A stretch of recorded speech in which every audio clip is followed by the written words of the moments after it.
Fala pessoal, tudo bom? Bom dia, boa tarde, boa noite para vocês. Eu espero que estejam todos bem. Professor Bruno Clemente por aqui. Vamos então continuar a nossa conversa então sobre matrizes. Vou compartilhar novamente meu material com vocês e a gente continua do ponto em que interrompemos no vídeo anterior, tá bom?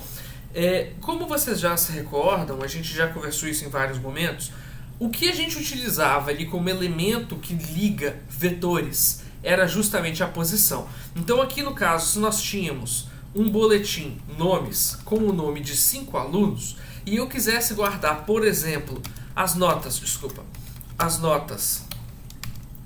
dessas mesmas pessoas, eu colocaria o seguinte: a Ana tirou 10, o Beto tirou 9, o Caio tirou 6.5, a Dani tirou 7 e a Érica tirou 8.5. Ou seja, o que eu usaria para ligar essas duas informações? Eu usaria o índice. Então, se eu quero saber qual é a nota do Caio, basta saber em qual posição o Caio está nesse vetor. E a gente já está vendo aqui que a posição 0, 1, 2, então ele está na posição 2. Eu venho no meu vetor equivalente de notas e procuro então na 0, 1, 2. Achei a nota do Caio, ou seja, era o índice que nós utilizávamos para poder trazer qual era a nota do Caio. Só que agora a gente não tem mais uma nota do Caio, a gente tem 3 notas do Caio. Ou como é esse caso que eu coloquei aqui, né? Nós temos 5 notas para o Caio. Tá? Como é que a gente resolveria isso até agora? Nós precisaríamos, por exemplo, de notas 1, notas 2, 3, 4 e 5. Tudo bem? É uma péssima forma de resolver nosso problema.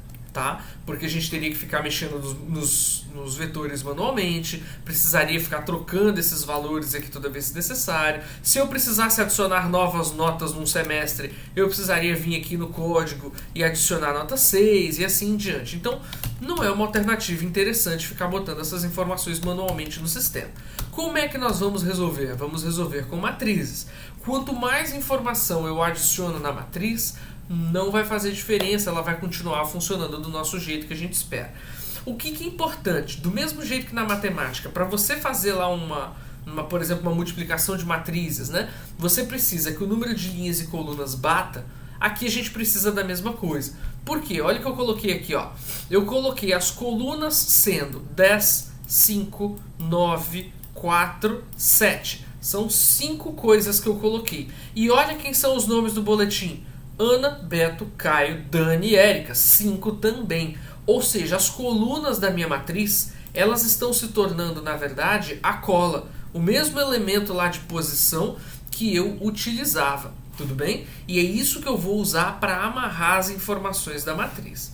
Mas agora eu tenho linhas também. O que serão as minhas linhas então? Avaliação 1, avaliação 2 e avaliação 3. Portanto, se eu quisesse saber, por exemplo, a nota do Caio ao longo desse semestre que possuiu 3 avaliações, eu faria a mesma conta, ó, posição 0, posição 1, posição 2, então o Caio está na posição 2. Então eu venho aqui também nas colunas e falo, ó, coluna 0, coluna 1, coluna 2. Então na avaliação 1, Caio tirou 9. 0, 1, 2. Na segunda avaliação, Caio tirou 8. 0, 1, 2. Na avaliação 3, Caio tirou 6. Portanto, eu consigo saber exatamente a posição das notas do Caio. E a posição das notas do Caio é sempre a mesma posição em que ele se encontra no nosso vetor de nomes. Essa é a cola, vamos dizer assim, que eu tenho para trabalhar com essas informações. Beleza, como é que a gente faz isso então a nível de código? Eu criei um exemplo aqui para vocês, tá? Vou dar uns enters aqui para não confundir a cabeça de vocês. Eu coloquei aqui uns exemplos onde eu faço o seguinte. Primeiro, um comando for externo, tá? Esse comando for externo, ele está rodando, olha em que estrutura, ele está rodando em boletim.length, ou seja, o comprimento de boletim. Qual é o comprimento de boletim? Boletim é um vetor. Um vetor de quantas posições? 1, 2, 3. Portanto, o for de fora está rodando nas linhas da nossa matriz. Beleza? O que vai acontecer se na hora que eu começar o meu for, a primeira instrução que eu fizer for abrir um novo for? Então ele vai congelar o for de cima, o for externo, e começa uma nova estrutura de repetição. Nessa nova estrutura de repetição, a gente não está mais rodando em boletim.length, A gente está rodando em boletim na posição i.length. E quem que é o nosso i? Inicialmente é 0. Boletim na posição 0 é quem? É o primeiro vetor. Então isso aqui garante que o nosso for vai funcionar mesmo que a matriz não seja quadrada. Às vezes o aluno comete esse vacilo. Ele quer colocar o mesmo código porque ele dá Ctrl+C, Ctrl+V e bota isso aqui. Se ele colocar isso aqui, vai funcionar? Se a matriz for quadrada, vai. Beleza? Se for uma matriz de 4 linhas, 4 colunas, não vai ter problema. Mas se for um exemplo como esse, que eu intencionalmente já coloquei, vai dar errado. Porque boletim.length a gente viu que é 3. Então na hora que eu entrar aqui para rodar as colunas, ele vai rodar a coluna 0, a coluna 1, a coluna 2, já completei 3 elementos. Pulei fora do for e ele ignorou o 4 e o 7. A mesma coisa aconteceria para o 5, 6 e para o 7, 5. Portanto, é importante que o for de dentro ele não pode rodar na estrutura de linhas, ele tem que rodar na estrutura de colunas. Como é que eu sei quantas colunas existem? É só olhar o comprimento do vetor que está na posição. Então, não é boletim, é boletim na posição i.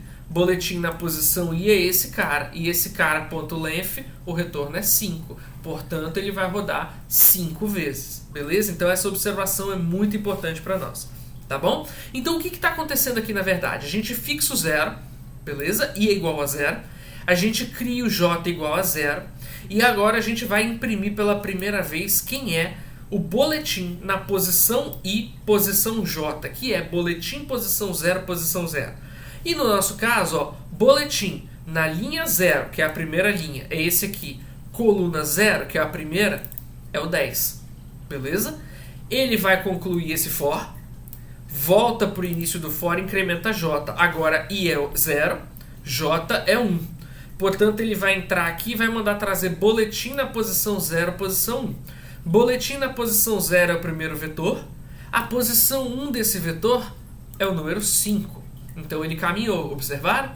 Depois o for se encerra, volta para o início, a gente incrementa o j para 2.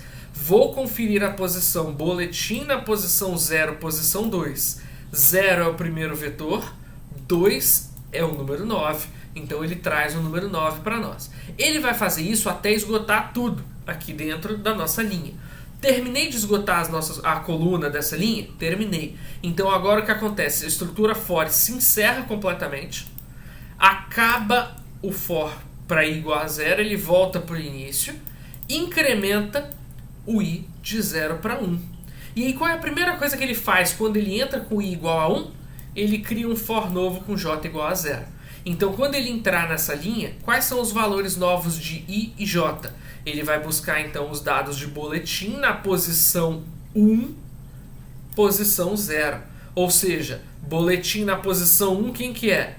É esse segundo vetor. Na posição 0, quem que é? É o 19. Tá bom? Então é dessa forma que nós temos para controlar a nossa matriz, criando uma estrutura de repetição, uma estrutura de laço dentro de outra estrutura de laço.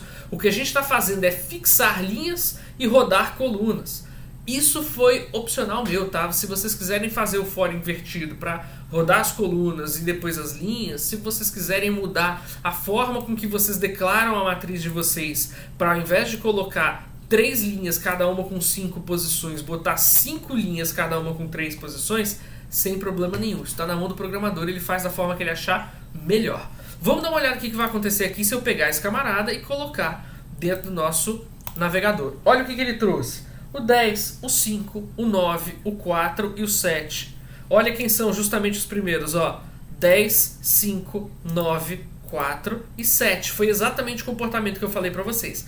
Terminou, ele fez o quê? Voltou para o 19, 7, 8. Olha aqui. 19, 7, 8. Então tá dando certinho. Funcionou direitinho. Um dia me perguntaram em aula, mas isso aqui, professor, o que que é? Isso, o console, por padrão, agrupa valores que ele vê que são a mesma mensagem igual 2 vezes. Então é só porque trouxe o 6 2 vezes. Se vocês forem observar, o 6 está repetido. Como ele repetiu logo em seguida a mesma informação, ele agrupou as duas numa linha só. Tá bom?